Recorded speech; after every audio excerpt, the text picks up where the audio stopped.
Welcome, world changers, engagers. It's so good, that rhyme. It's so good to see you. I'm super excited for two reasons. The first is this: we are still in our series. It's called We Are In. This is week 2. It is the final week. I told you it's a short series, but it's a good one, and it's only going to get better. The second is this. Now, you can see that we've got a few festive decorations behind me. Yes, we're getting into the Christmas spirit. Guys, this is the final video, the final online sermon for the year from Engage. So it's a bittersweet moment, but it's not a lasting sadness, because we will see you again next year, and we will definitely be online on all the social media platforms, so you can engage with us over there. And having said that, guys, please take this opportunity, like, follow, and subscribe on all the social media platforms, because we are doing a lot. We're going to be doing a lot this December, and I don't want you to miss out on a single thing we're doing. I want you to stay in the loop always. And look, you know the drill by now, and you've had many opportunities to do so if this is not your first one. If it is, do it anyway. Please share this with someone. Guys, you don't know whose life could be changed or bettered by this. The Lord is doing something, and you can be a part of it. We're called to bring supernatural transformation to our world, one person at a time, and it doesn't get any easier than this, but it starts with you. Okay, all the festivities are out of the way. Guys, like I said, it's only going to get better. The question is, are you in? The question isn't whether God will triumph or whether he'll prevail, but whether you'll be part of the team when he does it. So, this week, I have a doozy of a story for you. I don't know if you've read the book of Esther, but it's amazing, guys. It's got everything you need in a movie, right? Drama, suspense. It's something you have to read. And we're going to jump into the story, and we're going to run through some of the chapters, but I do want you to take this moment and listen. Pause this if you have to, but read a few of the chapters. Get to know what's happening. Get to know what's going on. I'm going to read snippets, and we're going to run over this. But reading this is going to help you. And it's going to make this exercise a lot more fruitful. But yes, it's an amazing story. And let me give you some context right here. So we know about God's chosen people, the Israelites, right? And God's using them to change the world. And he's using them in two ways. Many ways, but we're going to share two ways today. One is, this is the line from which Christ, the Messiah, will come from this nation. But also, God uses this nation to be an example to the rest of civilization, to the rest of all mankind, right? As an example of how to live a godly life. And do the Israelites do a good job of this? Yes, at times, like in the time of Joshua, when they were led into the promised land and they were following the laws and they were faithful to God. And sometimes they mess up over and over again. And so they have a love-hate relationship with living the way God says to. But don't we all, right? And don't we all struggle with this? But yes, God is using these people. But we meet them, and they are generations removed from the events of Joshua. In fact, now a lot of the Jews, they find themselves surrounded by a Persian empire, having adopted their lifestyle, a lot of them, and things are looking very different than what they used to. And a lot of people have gotten comfortable living this way. The culture has changed, and it's not very difficult for them to live the way the Persians do. Just forget everything that you've been taught. And this is where we are. Without further ado, guys, let's just jump right into it. These events happened in the days of King Xerxes, who reigned over 127 provinces, stretching from India to Ethiopia. At that time, Xerxes ruled his empire from his royal throne at the fortress of Susa. In the 3rd year of his reign, he gave a banquet for all his nobles and officials. He invited all the military officers of Persia and Media, as well as the princes and nobles of the provinces. The celebration lasted 180 days. A tremendous display of the opulent wealth of his empire and the pomp and splendor of his majesty. Guys, this is an exaggeration. It's not an exaggeration. It was wines and food and decorations everywhere for 180 days. I think it's safe to say he was doing too much. And things weren't looking great. and everyone was a part of it. And so he hosts this banquet. As if this wasn't enough, he hosts a banquet for 7 days. And his wife, the queen, Vashti, she holds one for the women as well. And on the 7th day of this banquet, he orders his eunuchs to go command Queen Vashti to come join him and his compatriots and his company, so that she will be displayed among all of them, so that she will dance for them, right? Because she's the queen, but she's also his property, and so he wants to just flaunt her in front of everyone. And this is what Queen Vashti says, and bless her. She says, no, this won't be done. I will not be paraded before all the men there just for his pleasure. He wants her in the crown and maybe even naked. Just go out there so that you can be flaunted as my property. And she says no. He's frustrated by this, enraged. And so, as custom, he calls on his counselors and he asks them, so what do I do? She has said no to a royal decree. What do I do? And any wise group of people would have said, let's calm down. Maybe handle this in private. We're all a bit tipsy. We've had a lot to drink. Maybe we revisit this in the morning. And they go, no, something must be done about this. This is disrespect, not only to you, the king, but to all the people of our nation, of these 127 provinces. It's a disrespect to the men, because if she does this, then the worst is going to happen. Men will have to listen to their wives. Men might have to take no for an answer. Men might have to be kind to their partners. And women might think beyond just being property. We can't have this. No, something must be done. And so, read the story. It's ridiculous, right? In the end, she is banished just because she said no to being paraded. And in chapter 2, we get here. Vashti's been banished for saying no, for standing up for herself. Again, Lord bless her. And the king is now looking for another partner, another queen, another piece of property, a more willing piece of property. And so he orders that they go look in all the provinces, sends eunuchs to go find, and they are paraded before the king. Among them is Esther. Esther, a Jewish woman who, after the passing of her parents, is adopted by Mordecai, her uncle, who raises her as his own daughter. And Mordecai says, don't tell them about your background. Don't tell them you are Jewish. Don't tell them anything. Just go there. And she follows his instructions. Mordecai makes sure to be out in view so that he can make sure that she's okay. This goes on for a long time. It's a tedious process on how he goes about looking for a queen. So the woman will be sent to her, and then they will be dismissed. And maybe if he's happy, they will be sent back, and they will become her concubines, but only one will become the queen. And after this entire process, Esther is chosen to be the queen, right? And it's a great time for someone to forget about the troubles of her people, for someone to forget that a lot of people are suffering. Not that she does, but it's easy to get cozy once you become queen, right? To get caught up in this life. It was already easy just living amongst the Persians, just assimilating to how they lived, but it must be easier now for her. And so here she is, and she's queen, and time passes. In fact, Mordecai becomes an officer of the royal court. And we see here that not only does he become an officer of the royal court, but he does something that is very crucial in the story, and that will come back towards the end. So let's get into this. And in verse 21 of chapter 2, one day as Mordecai was on duty at the king's gate, two of the king's eunuchs, who were guards at the door of the king's private quarter, became angry at King Xerxes and plotted to assassinate him. But Mordecai heard about the plot and gave the information to Queen Esther. Esther then told the king about it and gave Mordecai credit for the report.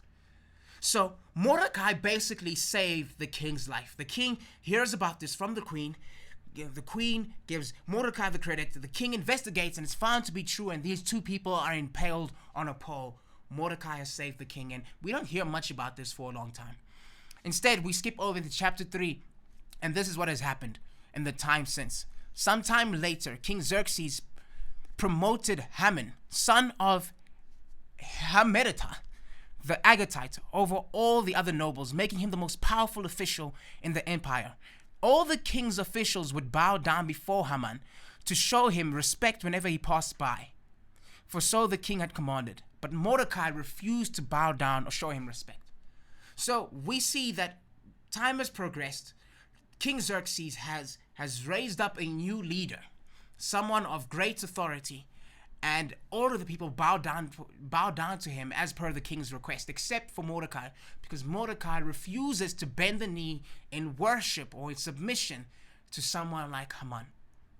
And Haman hears about this, sees this, and is enraged by this. So enraged he is that he wants to take vengeance. And it's not enough for him, after hearing that this man is a Jew, it's not enough for him that he kills this man, Mordecai. No, he wants to get rid of all the Jews. And so he does this. He casts lots, right? Lots are cast in the presence of Haman. And the day is decided just based on chance. On this day, all these people will be killed. He goes to the king and he says, "King, there are a people dispersed among your provinces who live differently to what you have ordered. And they dispute your laws." And he's speaking about the Jews, but he won't mention it. "I want to have them killed for your glory, for your honor, so that we don't have to deal with this anymore.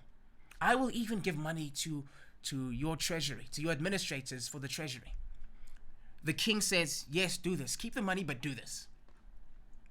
And unfortunately, this must be done, right? The royal decree sent out to all the provinces. And now all the Jews know that the day is coming upon which they will be killed. It's as easy as that. They will be annihilated. It's a sad day. Mordecai gets rid of all his clothes. He puts on burlap and sackcloth and ashes, and he's mourning before the royal gates, mourning their eventual death, their eventual genocide. And so when Esther hears about this, she hears about this from her own council, and she sends for them to go speak. She sends a eunuch to go speak to Mordecai, to go hear about him. And Mordecai then relays information to her and tells her about their plight and explains everything that has happened, including Haman's actions and his giving the money to the treasury, at least offering to do so. And he says something has to be done. So after telling the story, he asks that, "Esther, you do something about this." And Esther goes, "But you know the king.